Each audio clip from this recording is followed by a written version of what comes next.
This video is all about how to get advanced cinematic images out of Midjourney. So we're going to master exactly how to get the camera angles, positioning of the character, the lighting, the mood, the genre. All of this is possible in Midjourney. So the first thing we're going to be looking at is the positioning of your character. So there's a few different positions we can be looking at, and I'm going to go into them right now. So the first one is the centered view. This is normally comes off as in the middle, looking directly at the camera often, but they're positioned in the middle. Sometimes they're actually more frontal than from the side. I'm not sure why Midjourney put it to the side. Often they're more frontal, but it's called the centered view.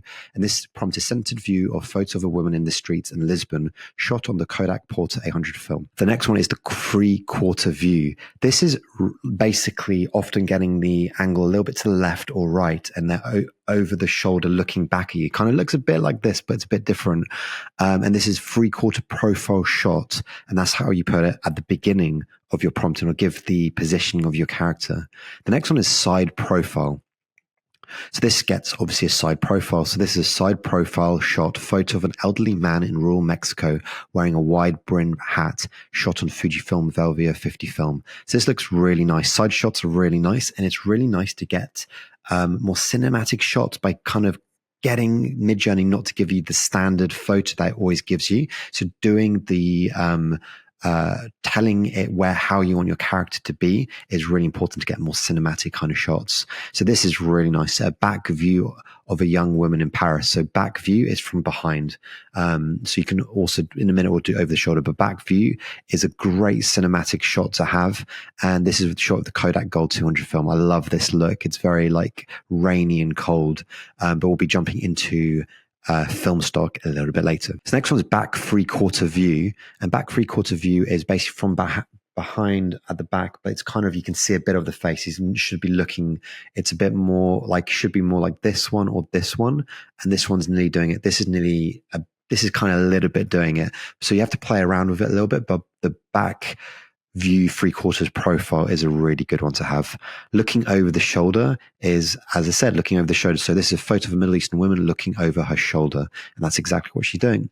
The next kind of thing we can control is the shot types. We're talking about like close-up, mid-shot, long shot, extreme long shot, this kind of stuff. This is really important to get right. But there are certain nuances you need to understand. So one of the main things is like, it often doesn't like to get ahead to feet shot, but I'll go into that in a bit. And using aspect ratios does help, and also mentioning what you want. So if you want to just get from the waist up a mid shot, you probably should mention what belts they have or what t-shirt they have, and also what their hairstyle looks like possibly. So that will coax Midjourney to give you the shot you want. And if you want ultra wide aspect ratios, really do help, but you have to experiment with the prompts. It doesn't always come out exactly how you want. So the first one is the extreme long shot. So extreme long shot is, as it sounds, very wide shot. So we call it extreme long shot of a hiker standing at the base of a towering mountains with a dramatic sunrise in the sky, shot on the Kodak Ektar 100 film. And so I made it a 5:2. So often what I do, I'll actually use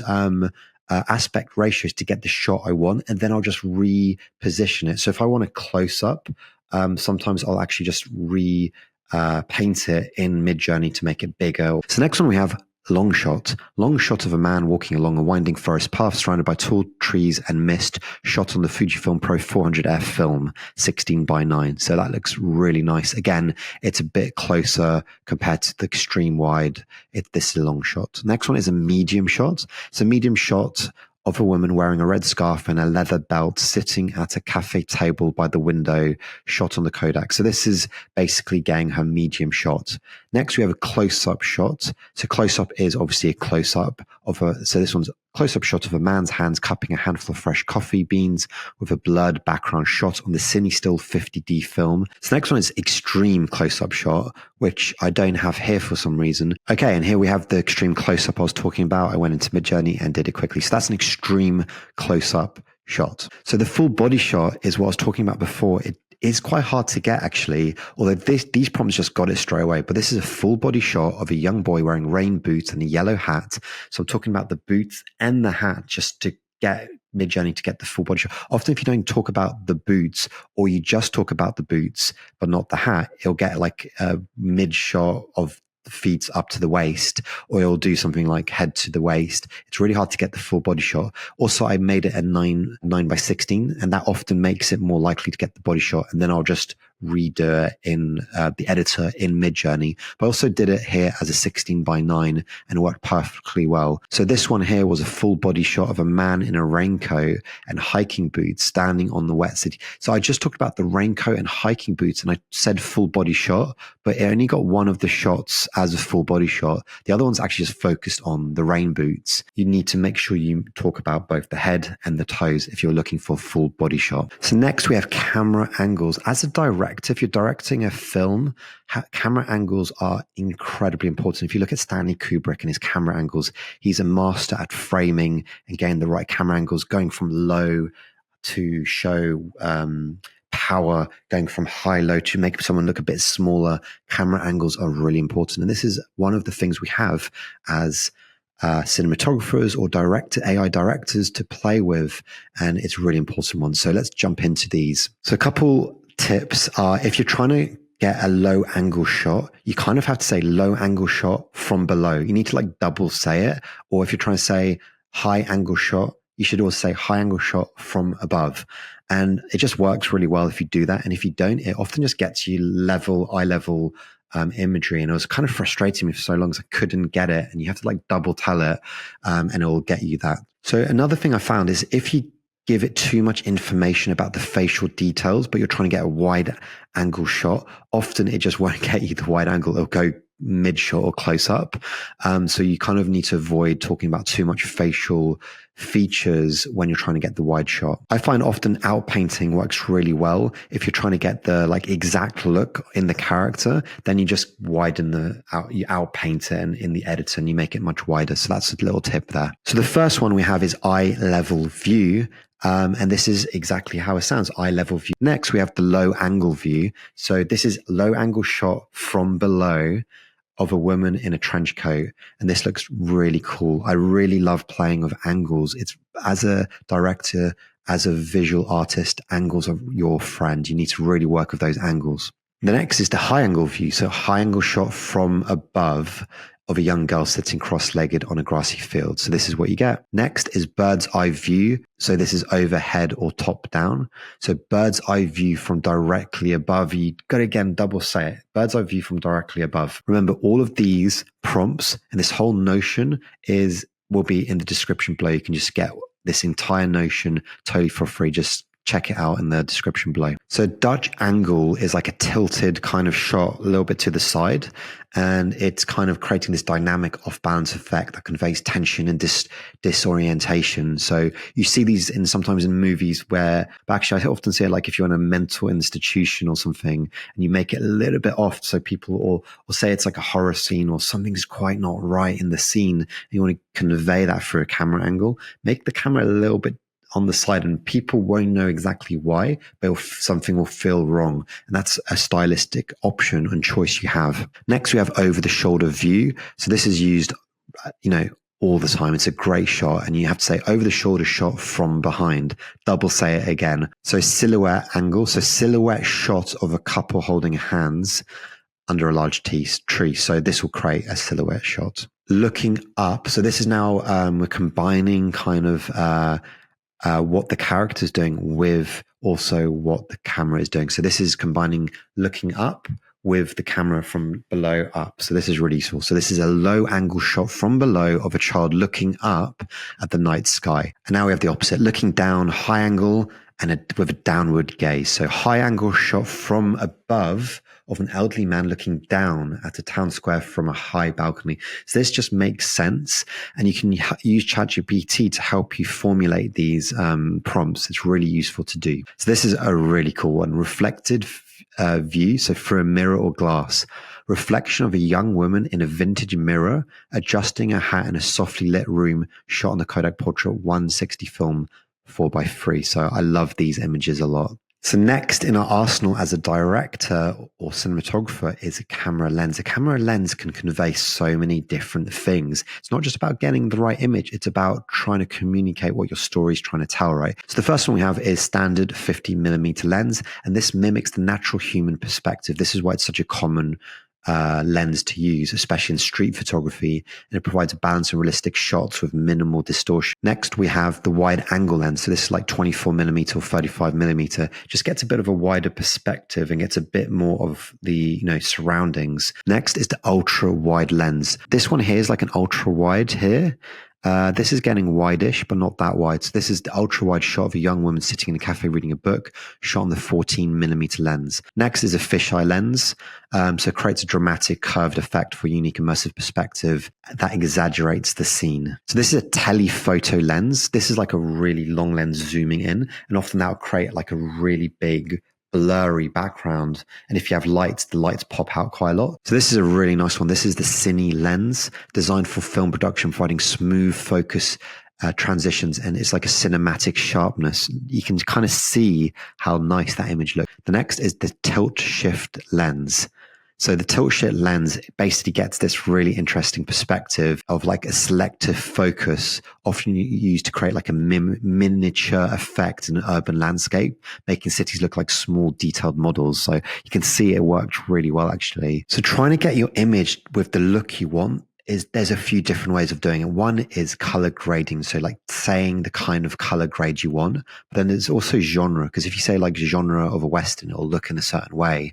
And another one is like talking about film stock specifically, like shot on a specific film shot in a very specific camera will give a look to your imagery as well. So there's a few different ways. Here we're talking about color grading specifically. So the first is vintage color grading. Provides a retro nostalgic look reminiscent of classic film photography, often with faded colors and soft contrast.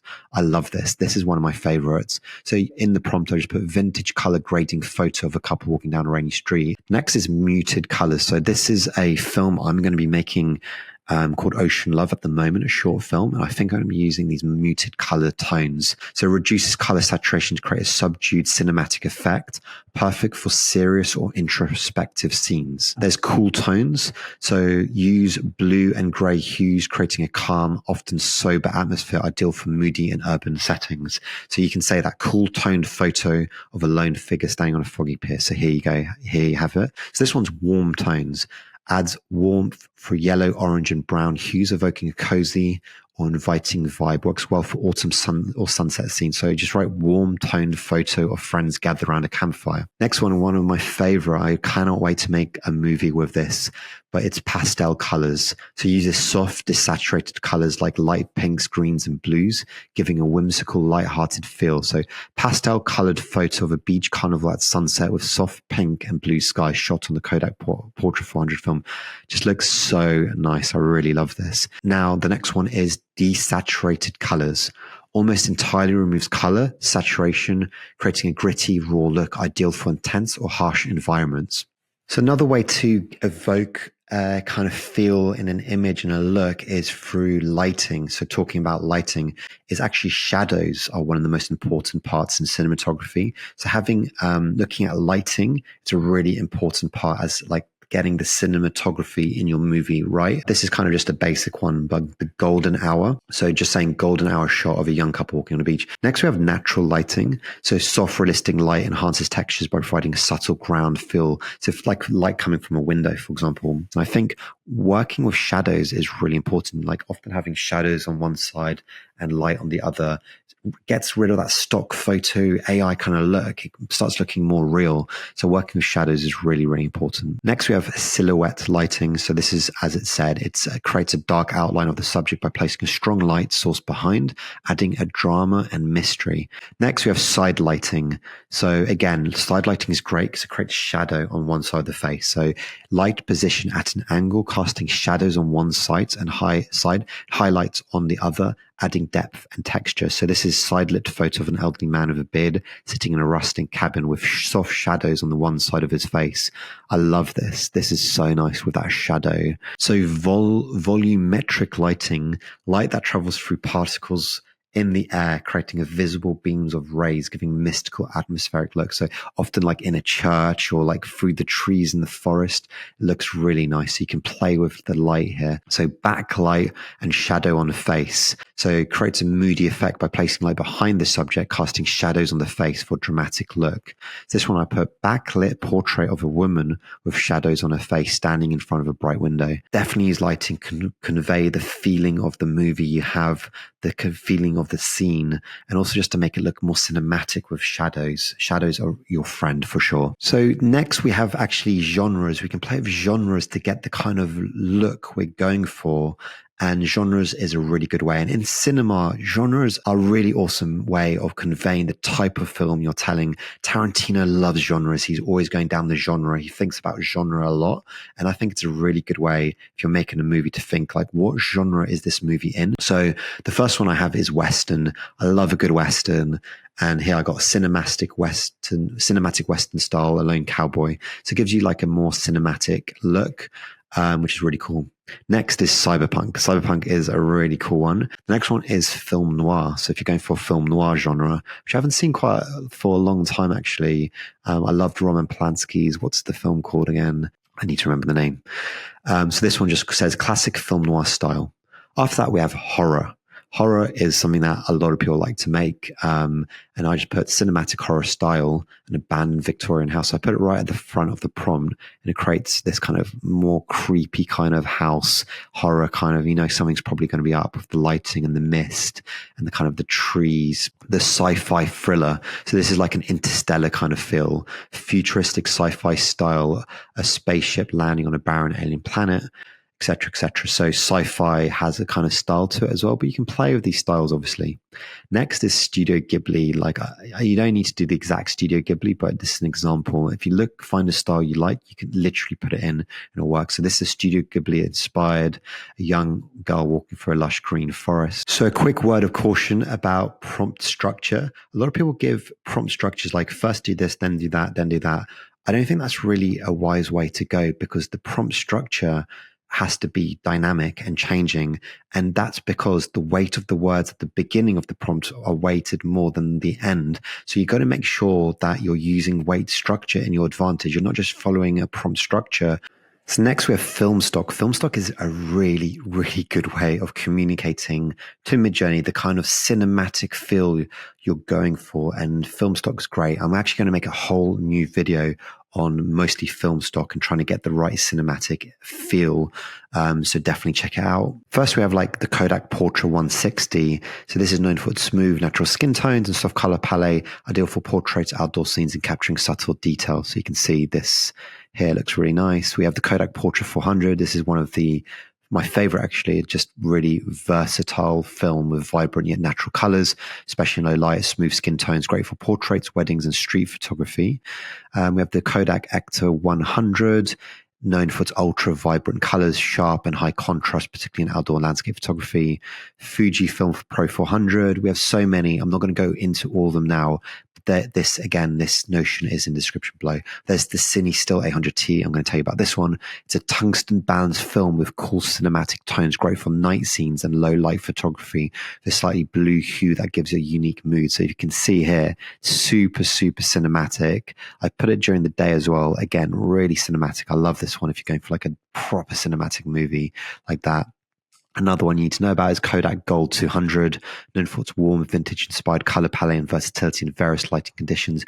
Great for everyday scenes with a nostalgic feel. One last one, because this one's great. The Kodak Vision 3500T, a staple in cinema, known for its dynamic range, natural skin tones, and versatility in low light, often used in Hollywood film production. Looks super cinematic. But anyway, there's plenty more.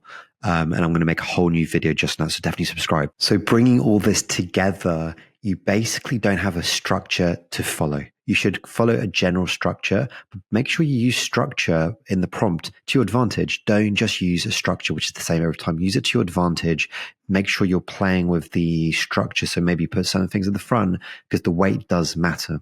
But you can also use the different things I said today to get the look you want. Don't use all of them. Use the ones that make sense. And for me, the one that makes sense is the stock type, the film stock, the camera, and genres is a really, really good one. But actually, one of the easiest ways I find is purely through color grading. So saying vintage color grading, muted color tones, cold tones. This works really, really well. And once you have the scene layout, the colors for your movie, you can turn that into a scene reference, which we're going to go to in a completely different video. But check out the next video about character consistency, because character consistency is something that we can now do in Midjourney, and it was a massive pain in the ass before. So check out right here.